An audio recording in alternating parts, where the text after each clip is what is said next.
अस्सलाम वालेकुम स्टूडेंट्स। आज क्लास फर्स्ट ईयर बायोलॉजी का जो टॉपिक हमने डिस्कस करना है वो भी ट्रांसपोर्ट इन प्लांट सीरीज़ का ही एक टॉपिक है। तो ट्रांसपोर्ट इन प्लांट में हमने ये चीज़ें डिस्कस की थी कि मूवमेंट ऑफ न्यूट्रिएंट्स जो है वो from one part of plant to the other part of plant किस तरह से पॉसिबल हो सकती है। उसमें हमने डिफरेंट पहले स्ट्रक्चर ऑफ देखा हमने प्लांट, फिर हमने ये देखा कि उसमें जाइलम में कैसे कंडक्शन होती है, मूवमेंट की ट्रांसपोर्ट मूवमेंट ऑफ न्यूट्रिएंट्स होती है। फिर हमने फ्लोएम का सारा देखा, प्रेशर थ्योरी पढ़ी, फिर हमने एसेंट ऑफ सैप भी इस कॉन्सेप्ट में पढ़ा जाइलम के लिए। तो इस सारे को पढ़ने के बाद हमने एक चीज़ जो डिस्कस करनी है कि हमने ये देख लिया कि मैकेनिज़्म क्या होता है, कि वो कहाँ किस तरीके से प्रेशर बिल्डअप होता है, कहाँ से न्यूट्रिएंट्स जाते हैं कहाँ पे। अब जो हमारा टॉपिक है वो है उस पाथवे या उस चैनल का नाम, उसके अंदर का सारा स्ट्रक्चर समझना कि जो ये पाथवेज़ अडॉप्ट करता है सैप जो है, चाहे फ्लोएम सैप है फ्लोएम में जाइलम में पहुंच जाने के लिए ये जो न्यूट्रिएंट्स हैं, ये आयंस हैं, ये किस तरह से उस तक पहुंचते हैं, जाइलम तक पहुंचने का प्रोसीजर या रास्ता क्या होता है। तो ये सारा कुछ समझने से पहले वैसे तो हम आपको ये बता दें कि टोटल ये 3 प्रोसेसेस होते हैं। एक प्रोसेस में जो सैप है वो from cytoplasm to cytoplasm move करता है एक सेल के अंदर। दूसरे मेथड में ये cell wall to cell wall करता है, लेकिन यहाँ पर भी एक टाइम के बाद जाकर साइटोप्लाज्म टू साइटोप्लाज्म भी आना पड़ता है, यानी कि cell wall to cell wall जाते जाते एक जगह पे प्लाज्म जो है ना एंडोडर्मिस के अंदर जाके एक जगह आ जाएगी जहाँ पे एक बैरियर आ जाएगा, वैक्सी लेयर आ जाएगी, जहाँ पर जाके इसको रुकना पड़ेगा और ये वहाँ से आगे जाके फिर साइटोप्लाज्म से मूव करेगा। तीसरा जो है वो है वैक्यूल के थ्रू मूवमेंट करना, from one vacuole of the cell of one cell to the vacuole of the other cell होते होते ये आगे चला जाएगा जाइलम वेसल तक। ये तीनों प्रोसेसेस समझने से पहले मैं आपको थोड़ा सा रिकॉल करवा दूं कि कितने टाइप के प्रोसेसेस होते हैं ट्रांसपोर्ट करने के, वाटर मॉलिक्यूल हों या सल्यूट, यानी मुख्तलिफ न्यूट्रिएंट्स के मॉलिक्यूल हों। पहला होता है डिफ्यूजन। डिफ्यूजन आपको पता है कि higher movement of molecules from its higher concentration to lower concentration without the use of energy, सबसे आसान डिफ्यूजन होती है ट्रांसपोर्ट का प्रोसेस। दूसरा होता है ऑस्मोसिस। ऑस्मोसिस जो है ये भी डिफ्यूजन ऑफ वाटर मॉलिक्यूल्स है, लेकिन इसमें थोड़ा सा चेंज आ जाएगा। Diffusion of water molecule through a semi permeable membrane. Semi permeable membrane है तो ये बिल्कुल सादा सा टॉपिक, लेकिन रिकॉल करवा दूँ कि सेमी परमिएबल का मतलब एक ऐसी मेम्ब्रेन जो कुछ मॉलिक्यूल्स को गुजरने दे और कुछ मॉलिक्यूल्स को रोक दे, यानी सेमी परमिट करने वाली मॉलिक्यूल्स मेम्ब्रेन। ऐसी मेम्ब्रेन जो सारे मॉलिक्यूल को अपने अंदर से नहीं गुजरने देगी, कुछ को रोक लेगी और कुछ को जाने देगी। मोस्टली बड़े मॉलिक्यूल्स को रोक लिया जाता है, उनके लिए बैरियर होता है, छोटे मॉलिक्यूल्स निकल जाते हैं।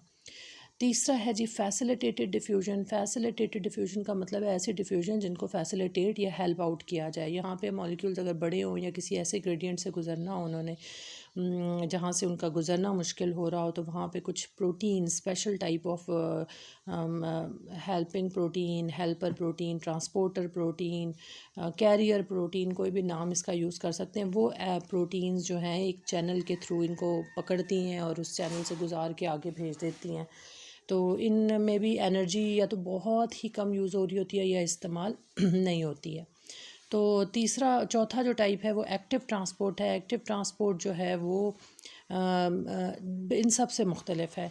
यहाँ पर area of lower concentration to higher concentration करना है। मसलन ऐसे ही है कि पानी को आपने नीचे से ऊपर छत की टैंकी तक पहुँचाना है, तो इसमें आपको जो है एनर्जी लगा कर वो ऊपर भेजने पड़ेंगे, एटीपी यूज़ होंगे, तो एक्टिव ट्रांसपोर्ट के लिए आपकी एनर्जी कंज्यूम होती है। इन्हीं में आपको एंडोसाइटोसिस और एक्सोसाइटोसिस के भी कुछ टॉपिक्स पढ़ने को मिलते हैं। एंडोसाइटोसिस एक्सोसाइटोसिस पे मैं अलग से भी एक आपको लेक्चर दे दूँगी। एंडोसाइटोसिस का मतलब ये होता है कि आपके जो मॉलिक्यूल्स को कोई भी फूड मॉलिक्यूल है या न्यूट्रिएंट है या कोई जर्म है या कोई भी चीज़ है, उसको या कोई भी चीज़ जो आपने अंदर लेके जानी है तो उसके गिर्द एक लेयर साइटोप्लाज्म की आ जाएगी, फिर उसको निगल लिया जाएगा और उसको अंदर ले जाएंगे। एक्सो का मतलब बाहर निकालना, इसी तरह जिस चीज़ को एक्सक्रीटेड आउट करना, एक्सक्रीट आउट करना होगा, एक्सपेल करना होगा बॉडी से, तो उसको इसी तरह से एक छोटी सी लेयर साइटोप्लाज्म के अंदर बनते बनते एक फोल्डिंग्स बनती जाएंगी और उसको बाहर निकाल दिया जाएगा। इसी तरह इसके फैगोसाइटोसिस भी एक आता है जिसको एनगल्फ कर लेते होते हैं लाइसोसोम्स, और वो सारे का सारा जर्म या पार्टिकल को ख़त्म कर दिया जाता है, ब्रेक डाउन कर दिया जाता है। तो ये सारी बातें हैं। तो हमारी आपको एक थोड़ा सा 5-6 मिनट का जो था ये इंट्रो था। बाकी जो हमने अब तीनों पार्ट्स पढ़ने हैं ट्रांसपोर्ट प्लांट्स में, तो इसमें सबसे पहला जो इम्पोर्टेंट पार्ट आता है जिसमें ये सारा कुछ स्टार्ट होता है वो है जी रूट्स। हमने जाइलम तक ले जाने का ट्रांसपोर्ट को हम बेसिकली फ़ोकस कर रहे हैं। तो रूट्स में से आप ने देखना है कि किस तरह से ये लिया जाता है। रूट का मेन काम आपको पता है कि पौधे को ज़मीन में गाड़े रखने या एंकर करने के काम आती है, प्लस इसने एब्जॉर्ब करना होता है न्यूट्रिएंट्स वगैरह। और ये आपको पता है कि बीज के रेडिकल में से रूट निकलती है और प्लोम्यूल में से शूट निकलता है, ठीक है ना। ये यहाँ से जो न्यूट्रिएंट्स हैं ऊपर की तरफ जाएंगे जब तक वो जाइलम वेसल्स तक जाइलम तक नहीं पहुंच जाते, ठीक है। रूट्स खुद जो है वो जियोट्रॉपिज्म शो करती हैं, यानी जहाँ जब भी आप किसी भी तरीके से रूट को रख दें, आप पौधे को उठा के आप उसकी शेप, अगर गमला टेढ़ा भी हो जाए तो आप देख लें कि नॉर्मल वे में अगर वो नीचे की तरफ जा रही है, अगर गमला गिर गया है तो फिर भी आप देखेंगे कि वो टेढ़ा होकर फिर ज़मीन की तरफ ही जा रही होंगी। तो इनको हम हाइड्रोट्रॉफिज्म भी कहते हैं। इसको पानी की जो होता है ना रेजर्वॉयर, पानी की जहाँ से उसको मिलने की अवेलेबिलिटी होती है, ये उस तरफ भी मूव करती हैं। तो ये जियोट्रॉपिज्म और हाइड्रोट्रॉपिज्म दोनों शो करती हैं। प्लस ये होता है कि ये एक बल्क फ़्लो क्रिएट करती हैं वाटर को और मिनरल आइंस को अपने अंदर एब्जॉर्ब करने के बाद।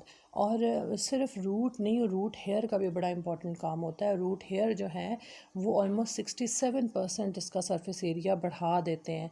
और जो रूट हेयर होते हैं वो एपिडर्मल सेल्स की एक्सटेंशन है। ये अक्सर एमसीक्यूज़ वगैरह में ये छोटे छोटे जो मैं पॉइंट्स बताती हूँ ना, ये एमसीक्यूज़ भी बन जाते होते हैं, इसमें से शॉर्ट क्वेश्चन भी बन जाते हैं। तो ये भी एपिडर्मल सेल की एक्सटेंशंस है। और एक्सटेंशन का मतलब है, बहुत पहले भी बता दिया था कि रूट अगर फॉर एग्जांपल आप एक ट्रायंगल की तरह तस्वर कर लें रूट को, तो उसके सिर्फ बाहर वाले पोर्शन से एब्जॉर्प्शन हो रही है। और अगर आप रूट हेयर भी लें तो रूट हेयर के भी हर तरफ से एब्जॉर्प्शन हो रही होती है। तो एब्जॉर्प्शन के लिए सरफेस एरिया बढ़ जाता है। अब हम आ रहे हैं इस पॉइंट की तरफ कि रूट हेयर जो है वो वाटर के अंदर जो बिल्कुल माइक्रोस्कोपिक चैनल्स बने हुए होते हैं ना पानी के सॉइल के अंदर, उन कैपिलरी वाटर को ये सक कर लेता है अंदर से। अगर बड़ी रूट होगी तो वो उतना गहराई तक नहीं जा सकती, लेकिन जो रूट हेयर हैं वो चूँकि ख़ुद भी बहुत बारीक होते हैं तो वो कैपिलरी वाटर को भी ड्रॉ कर लेते हैं। और अगर हम टोटल देख लें तो टोटल रूट हेयर की सारों को जोड़ ली जाए तो बहुत लंबी साइज़ बनता है। तो सरफेस एरिया तो नेचुरली बढ़ना ही है कि आप किसी बड़े प्लांट की रूट्स को अगर आप जोड़ना शुरू करें तो इवन ये किलोमीटर्स तक भी, और छोटों की मीटर्स तक, और ये किलोमीटर्स तक भी लेंथ जा सकती है टोटल। अब हम देखते हैं जी processes involves in absorption by roots. Roots के से हमने 3 तरीके से एब्जॉर्प्शन करनी है। एक कहलाती है सिम्प्लास्ट पाथवे। सिम्प्लास्ट पाथवे के अंदर आपको बताया है कि जब ट्रांसपायरेशन होती है लीव्स में से पानी की, तो पानी के अंदर उसका कंटेंट पानी का अंदर कम हो जाता है, प्रेशर कम होने लगता है, जिसकी वजह से रूट की तरफ से जो पानी हमने प्रेशर के साथ दिया था वो ऊपर की तरफ असेंट करना शुरू कर देता है। इसको असेंट ऑफ सैप कहा जाता था। तो जब ये ऊपर प्रेशर कम होगा तो सॉइल के अंदर से रूट ने आहिस्ता आहिस्ता एब्जॉर्ब करना शुरू करना है। अब जब रूट हेयर में से पानी को एब्जॉर्ब किया जाएगा तो वो सबसे पहले एपिडर्मल सेल में जाएगा, एपिडर्मल सेल के साइटोप्लाज्म में जाएगा, फिर ये एपिडर्मल सेल से आगे कॉर्टेक्स में जाएगा, कॉर्टेक्स के भी सेल्स जो हैं उसके साइटोप्लाज्म में जाएगा, फिर वहाँ से आते हुए ये एंडोडर्मिस के अंदर चला जाएगा, एंडोडर्मिस के भी ये साइटोप्लाज्म में जाएगा, और वहाँ से पेरिसाइकिल से होता हुआ सीधा वेस्कुलर बंडल में जाइलम वेसल के अंदर चला जाएगा। इसका मतलब ये हुआ है कि from one cytoplasm cell cytoplasm to the other cytoplasm of the next cell ये मूव करता जाएगा। ठीक हो गया, जहाँ तक कि ये जाइलम में पहुँच जाए। सिम्प्लास्ट का मतलब सिम का मतलब होता है जॉइन, यानी जुड़े हुए होना। ठीक है, अब आ गया एपोप्लास्ट पाथवे। एपोप्लास्ट पाथवे के अंदर आपको पता है कि हर सेल जो है वो साइटोप्लाज्म और उसके अंदर की सारी चीज़ें और साइटोप्लाज्म के इर्द गिर्द सेल मेम्ब्रेन और सेल मेम्ब्रेन के बाहर सेल वॉल प्लांट के अंदर बनी हुई होती है। तो सेल वॉल के अलावा जितनी भी जगह है ना, सेल वॉल के अलावा जितनी भी जगह है उसको आप प्रोटोप्लास्ट का नाम देते हैं। ठीक है, अब आपने एक चीज़ देखनी है कि सेल वॉल और प्रोटोप्लास्ट को हम समझाने के लिए अलग समझा रहे हैं कि साइटोप्लाज्म और उसके अंदर की चीज़ें एक चीज़ हैं और उनको प्रोटोप्लास्ट का नाम दिया गया और उसके इर्द गिर्द सेल वॉल है। ठीक है ना, सेल वॉल डेड होती है और प्रोटोप्लास्ट जो है वो लिविंग पार्ट इसका है। तो आपने जब देखना है कि जब वाटर एंटर होगा रूट हेयर में से तो वो सेल के बजाय इसके कि साइटोप्लाज्म में एंटर वो सेल वॉल के जो इर्द के जो बीच में गैप है ना उसमें आ जाएगा। अब आप ये सोचेंगे कि इससे आगे उसने क्या जाना है, सेल वॉल तो डेड है। लेकिन आपको हमने ये भी बताया था कि दो सेल्स आपस में सेल वॉल के अंदर छोटे छोटे दरवाज़ों से प्लाज्मोडेस्माटा से जुड़े हुए होते हैं। तो एक सेल वॉल के अंदर से प्लाज्मोडेस्माटा के सुराख में से ये दूसरे सेल वॉल में चला जाएगा।